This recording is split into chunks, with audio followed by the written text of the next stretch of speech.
key aspect of Europe is that we are the geostrategic center of innovation of the world.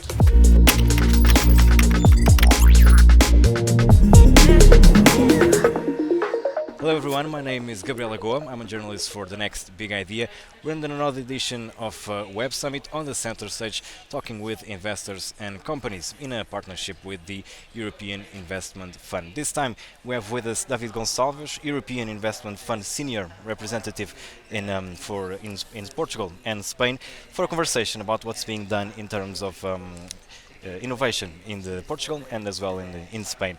David, let me start with this question. How does the Iberian VC landscape compare to other European regions in terms of maturity and growth? So we can clearly affirm that the Iberian VC landscape is strongly following a path of convergence with the more mature markets in the EU. I think it's time to somehow celebrate the spectacular evolution in the last years, and also recognize that many teams I would say, have become attractive to the international investors, like it would be the case of teams in other countries.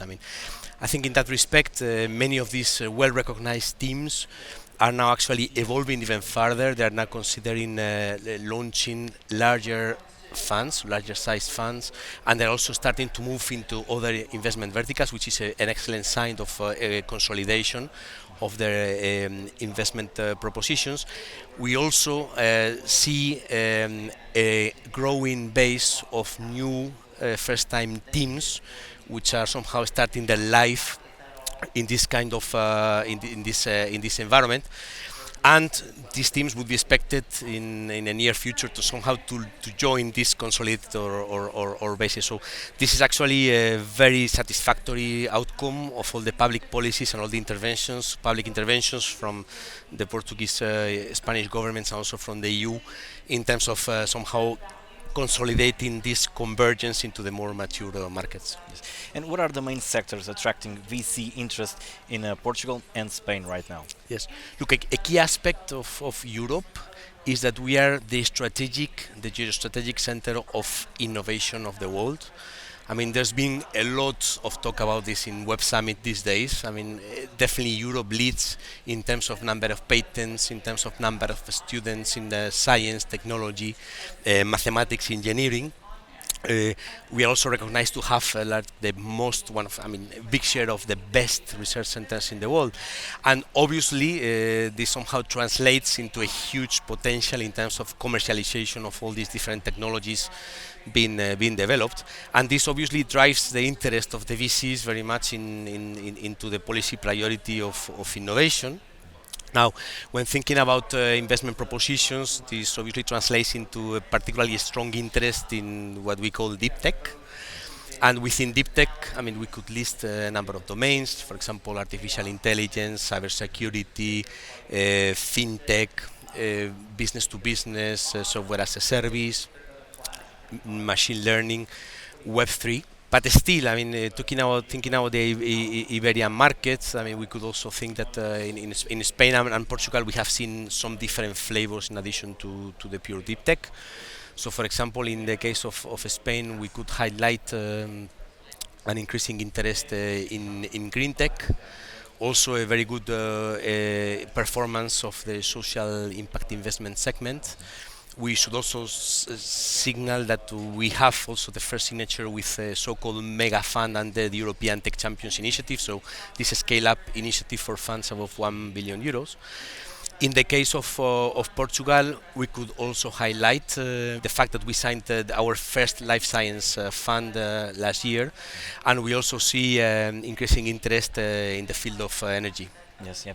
And what specific challenges do VC face in the Iberian Peninsula, and what is the EIF doing to address these problems? So, in terms of the challenges of the VC landscape in Iberia, many of them are probably common to other regions of the EU. A key one is that there is an expectation of increased specialization within their investment domains, which is actually a complex topic, because this obviously requires a specific skill set, specific approach, partnerships. A second one would be the drive to become pan-European players and also global players, which also requires, again, I would say, a different vision and ambition and a different mindset. I would say an evolving mindset. A very interesting aspect as well is the size of the funds that we would somehow think it would be a bit more ideal for precisely for the previous challenges to also become a pan-European player. Similarly, the willingness to support the scale-ups. So it's in Europe we always say that we are very good at providing early stages financing, but somehow start missing out a bit on the larger phases. I think it's also important that we are able to focus on the financing of new and emerging teams. And maybe the final challenge that I could signal is in respect of diversity and gender smart strategies. Now, on your second question on how the EIF is tackling these challenges, well, I think for the first one on specialization, I mean, we have increasingly thematic products where we are able to somehow draw from the different products to make sure that the strategy of the fund is supported in this specialization. I think in respect of the size of the tickets, I mean, we're also quite keen in supporting large funds. And actually yesterday in Web Summit we announced 3 investments of the EIF in Portugal, and out of these 3 investments, 2 of them were of funds of a much larger size that we had in the past. I mean, probably a few years ago it would have not been thinkable that we could have such sized funds in Portugal. In the case of Spain, we signed the first mega fund under the European Tech Champions Initiative of up to 1 billion. So hopefully we are on the right track to address that. I mean, I think similarly for the scale up, it's also a bit somehow related to the size of the funds. In respect of supporting first on emerging teams, we have an increased focus on them. Actually, in 2023, 35% of our investments were in the first-time or emerging teams. And then for the diversity and gender, we do have already an initiative, and Empower and Equity is the name of the initiative, to precisely incentivize funds to incorporate female representation in leadership positions in the funds. Yes. And how does the EIF work with the local governments to foster a thriving startup ecosystem? Yeah, look, actually, particularly in Iberia, EIF has been very actively working with the local governments to set up dedicated programs in parallel to the European programs to foster and to somehow promote these generations of managers, which I was mentioning at the beginning of the interview, that somehow to build this consolidated base of fund managers in the local ecosystems. Look, let me start with a few examples in Portugal. We have set up 3 different programs in cooperation with the Banco Português de Fomento, Portugal Tech, 100 million euro program, leveraged to 400 million euros of investments, already having supported 60 companies with Portuguese DNAs, 3 unicorns. We also launched Portugal Growth, which is more focused on private equity funds and already also almost fully implemented. And also Portugal Blue, which was a first of a kind initiative for the blue economy of euros 50 million. I mean, I think these programs have proved that the partnership between the Portuguese government and the EIF works well.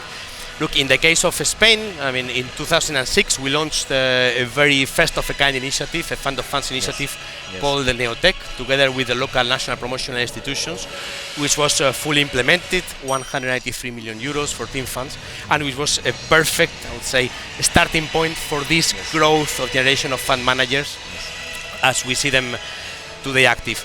I mean, this is in respect of equity and a couple of examples, but just to say that the EIF also supports innovation, SMEs and startups via guarantee programs, and on that front we also have a number of very positive experience of local partnerships with the government of both Spain and Portugal, and hopefully more to come. Yes. And what role do private institutional investors and large corporations play in the Iberian VC landscape, and how does the EIF facilitate the collaboration between both parties? Actually, this is a particularly interesting question. Look, at the end, the public support, be it EU support, be it national support, I mean, can only be, I would say, the starting point in crowding in additional private investors. This is what the EIF is about. there's so much we can do, and then on top we need this kind of additional contribution from the private investor. Now, talking about private investors, I mean, what do we mean? Well, we mean a number of factors. I mean, we're talking about corporations, we're talking about family offices, we are also talking about pension funds. I mean, the potential that we have in crowding them in is actually spectacular.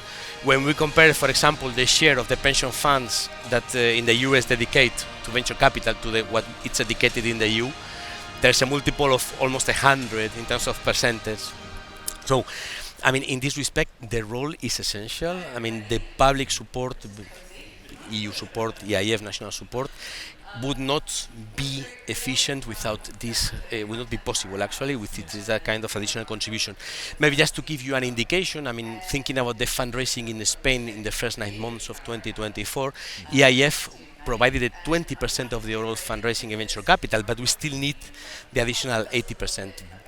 So what is the EIF doing about it? Well, first of all, the EIF as anchor investor is signaling the quality of the investment propositions and hopefully encouraging and incentivizing all these kind of private actors to contribute and to participate in the fundraising of the funds.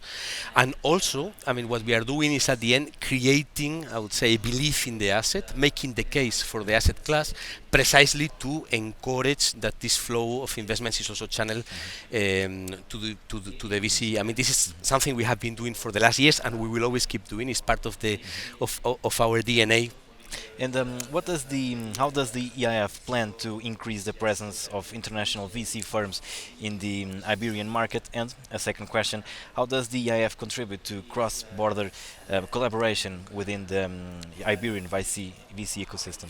No, this is actually a very interesting question. I mean, we're talking about the Iberian landscape here, and since one of the main hurdles for the development of the VC European landscape further is the market fragmentation, I think the fact that we are already talking about VC landscape and we are already removing one of the borders of the fragmentation is already very good news.